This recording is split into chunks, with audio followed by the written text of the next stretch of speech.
everybody. I am urban fantasy author Nina Soden, author of the Blood Angel series and the Sector C series. And today I am so excited because joining me is Carissa Andrews. She is an internationally best-selling author from central Minnesota who writes a combination of science fiction and urban fantasy.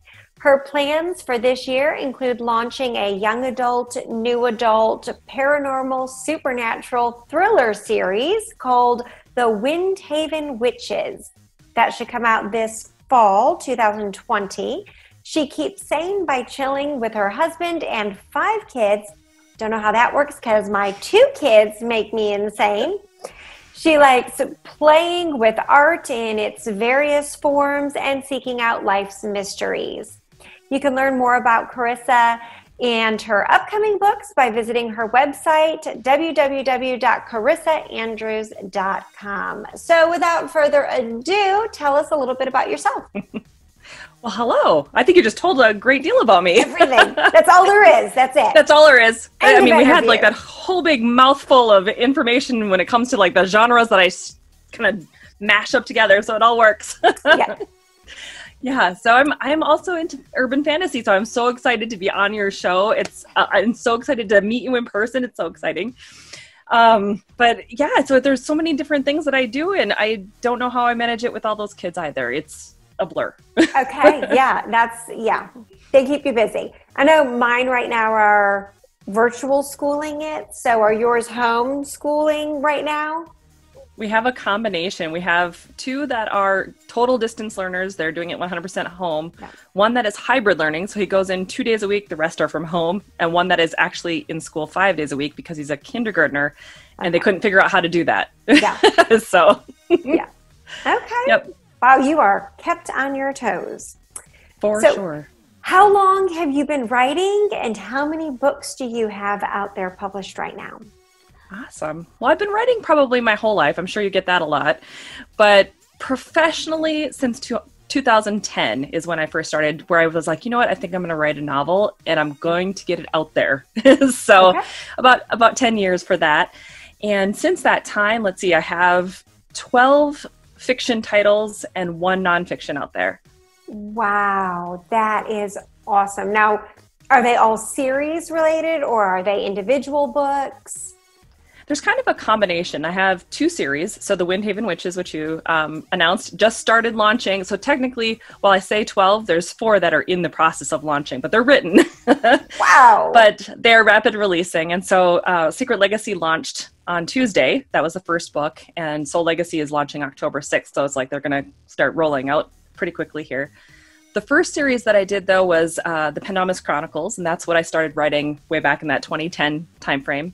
And then I have a bunch of books that are in the same world. So I call them part of my 8th Dimension series, but they're really I mean, they're all a little bit tied together. There are characters that kind of hop in and out, and threads that kind of can be pulled in between all these books, but none of them have to be read in a particular order of any kind. Order.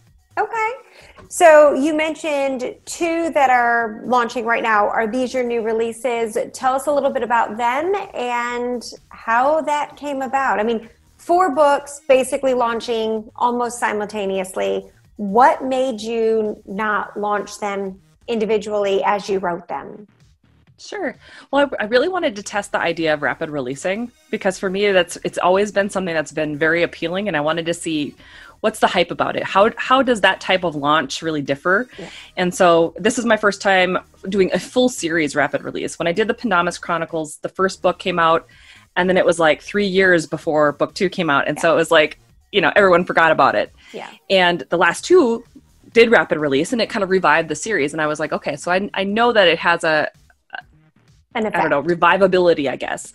Yep. And so for me, with this particular series, I wanted to just get the whole thing mapped together, and I wanted to be able to put it out there. And it's really been a success so far. So I'm really excited about it. But the Windhaven Witches, yep. And it's 4 books in the series? Yep, 4 books. So the first one, like I said, came out Tuesday. The next one, October 6th, then November 3rd, and then December 1st are when all the different titles come out. And so they're about 3 to 4 weeks apart, each one of them. And yeah, so they're all kind of in that paranormal, urban fantasy area. Okay, very cool. That's right up my alley. That's what I love to read. It's what I love to write. So Same. I hear you did a live action book trailer. How was that, and how involved in that were you? Oh my goodness, it was crazy. So originally I wasn't even anticipating doing a book trailer, but my husband is a creative as well, and he's also an author. And so for him, he just wanted to kind of dig in and I guess do something different for it.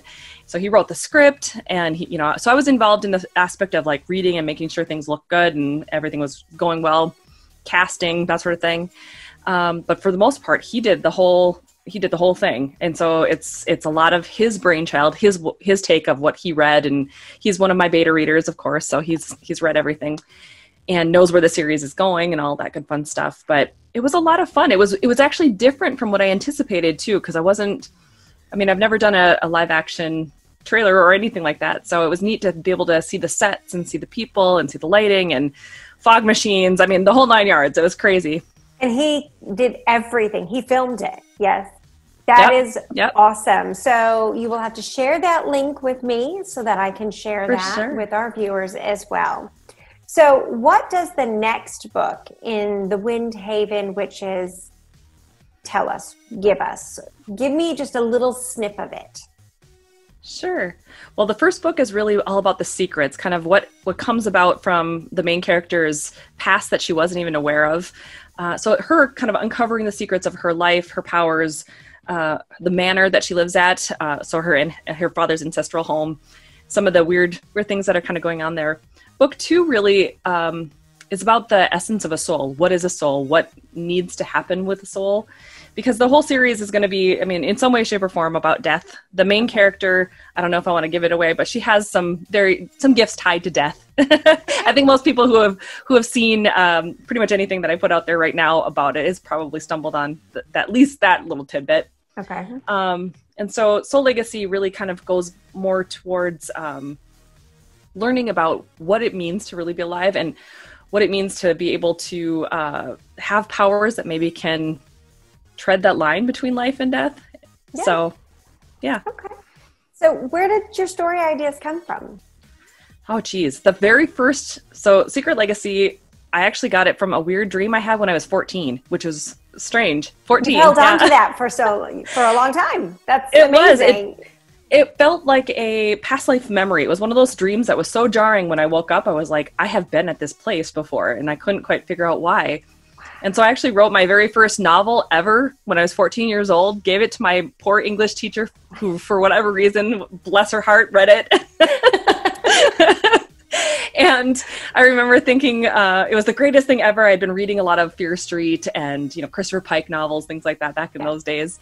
And I was like, she's going to love this thing. And I don't know if she did or not, but she said she did. It was great. That book will never see the light of day. But for whatever reason, it stuck with me, and I decided to kind of resurrect it. And there's a pun in there.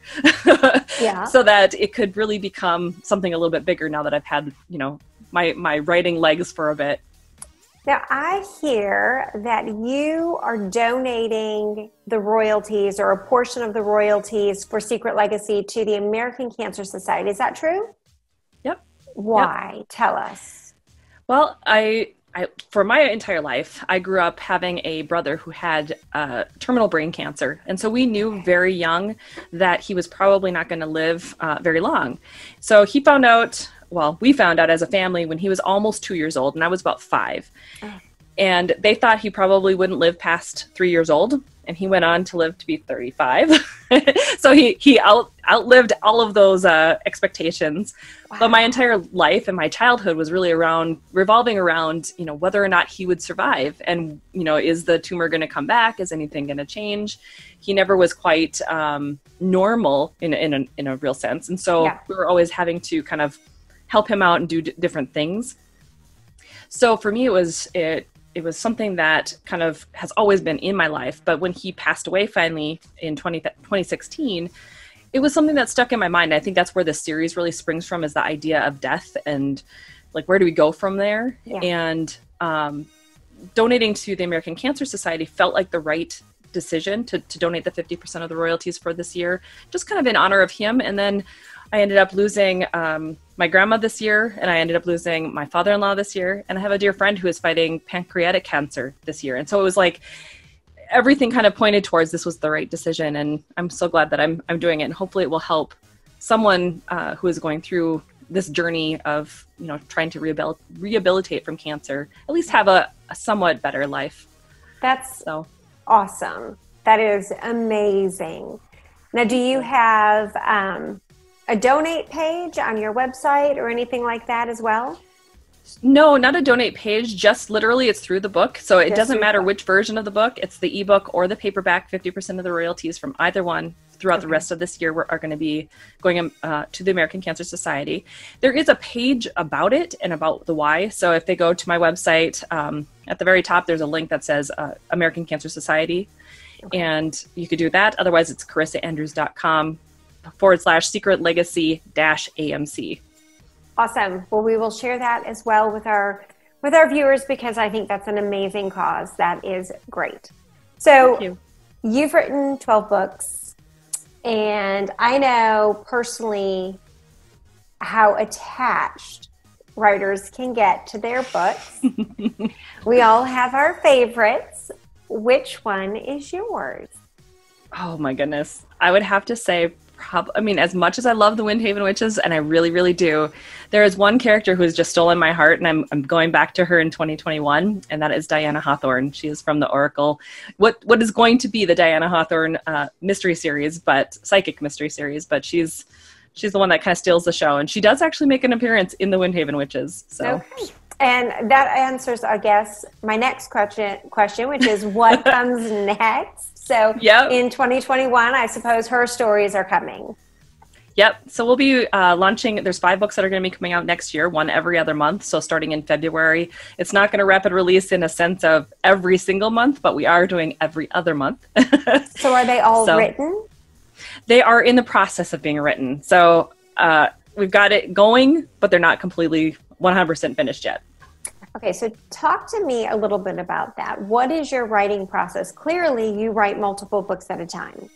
Mm-hmm. So as an author, are you a plotter or a pantser? I used to be a pantser. So in the very beginning, before I knew what in the world I was doing, I was definitely a pantser. I thought the process of just exploring the world was a lot of fun. Yeah. I have grown up since then. Okay. Yes.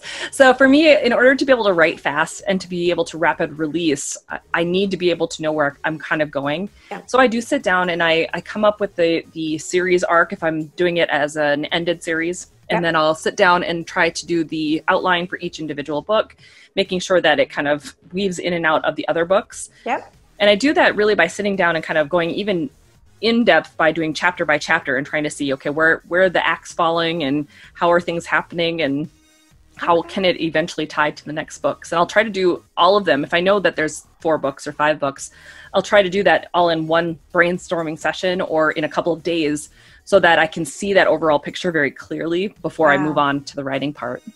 And how long does it take you to get from concept to the end of, say, writing the first novel?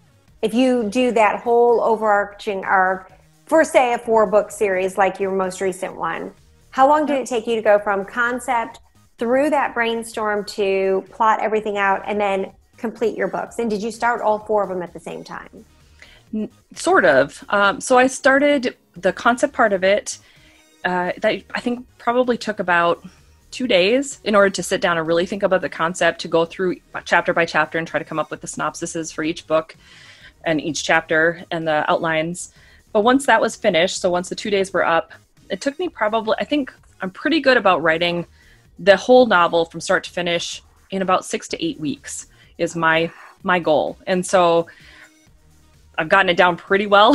Some will throw you for a loop, like Haunted Legacy, for whatever reason. That one I was like, okay, I'm going to be done today. And I was like, dang it, there's a different chapter I didn't even think of adding in here. Where it's like it still sneaks up on you, end up having to add more. Oh, yeah. But for the most part, I can get it done between that 6 to 8 week period. So that's what I planned for. and then I move on to the next one. Or if I think about scenes that have to go into a certain book, I'll sit down and write that. I try to write sequentially so that I'm starting with the first book and try to put as much focus into it as I possibly can. Yeah. But if for some reason stuff comes up and I know I need to get it down, because you know how characters are. I mean, sometimes they will just, annoy you until you do it. That's right. That's right. Yep. So then I'll make sure it gets down there and then go back to kind of going with the flow of everything that way I can keep online with deadlines. And are you a full-time author, or do you have another job? Is there something else that takes you away, and how much time per day are you able to devote to writing? Sure. It's kind of a combination right now. I'm very close to being 100% full-time. I would say that I'm probably, probably 80-20. So 80% full-time author, 20% I'm doing a little bit of client work. I have a couple of clients that I still work with, and because I was a freelance writer and graphic designer. So that's what I was doing and working with other people. So I'm down to about 3 clients with that. But then I also have my own kind of side gig where I'm starting to do online courses for authors who wanted to learn how to rapid release in a series format, because I get a lot of questions about how I'm doing it. And so I'm in the process. I'm in the process of taking Amy Porterfield's course, Digital Course Academy. I don't know if you've ever heard of it. I have. Yeah, so I'm in the process of doing that and kind of getting everything up and running and seeing where it goes. So when do you plan to release those courses? Oh, goodness. Probably sometime in 2021, because it's a 12-week course to go through her concept, and then you have accountability partners that you're working with and a lot of things that are kind of all happening simultaneously. Plus, I'm still writing those other books. Okay. So it'll probably be, my guess, spring of next year would be the first launch of it. But I plan on only launching it once or twice a year. It's not going to be an open course that's going to always be running. Well, let me know about it, because I am sure I would love to, if not take it, definitely share it with other people, because that sounds wonderful. Awesome. Thank you. I guess my next question I want to move to is, in your writing style, are you one of those people that you have your own space? Can you write anywhere? Do you sit at the cafe? Do you go to the coffee shop? What do you do? I am wherever the day takes me, I guess. So sometimes I'm sitting right here. I'm in my office right now, and I'll just sit at my main computer and write. It depends on what other people are doing. Other times I will sit in the living room if people are not in there, even sometimes when they are, but we have so many kids running around that half the time they're listening to something very loud. Yeah.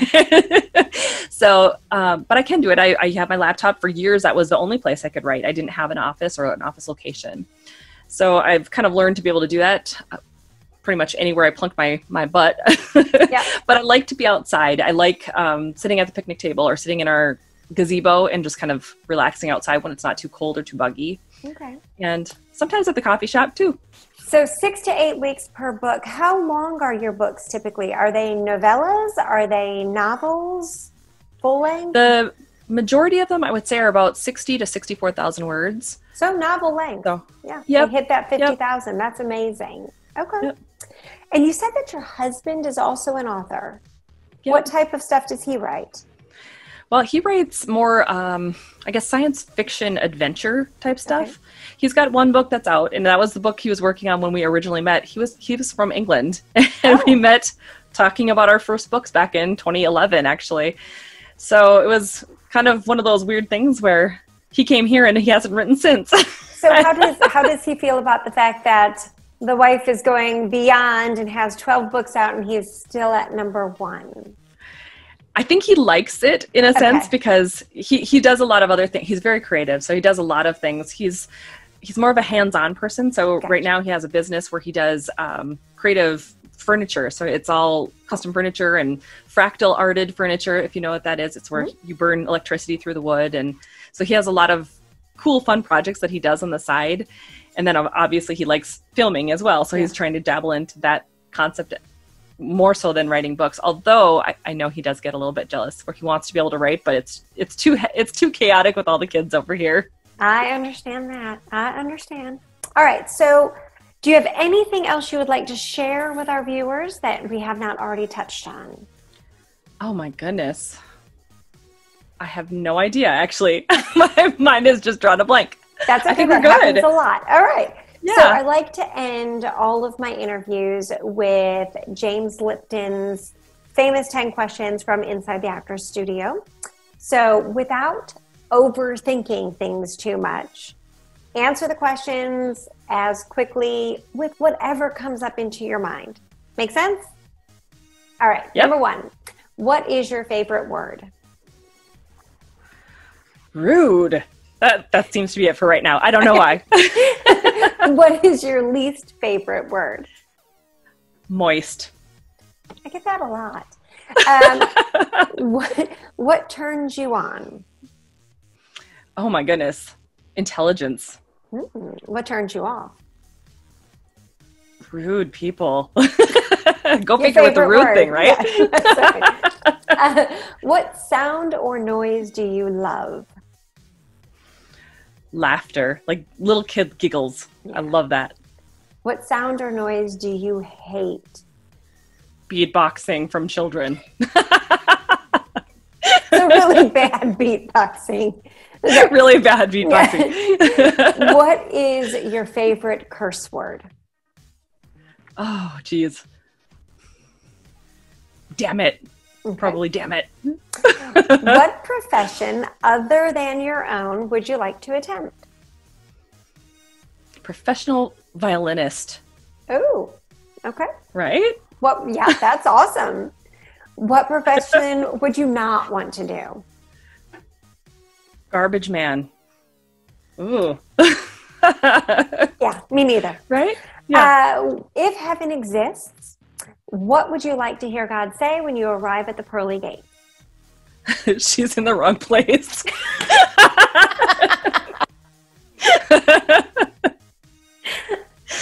Love that. Okay. That's awesome. All right. Well, that is the end of the interview. Thank you so much for joining me. Thank you so much. Thank you for having me. For everybody that's watching this, thank you. Please click like, subscribe, share this video with your friends, and go out and get Carissa's books.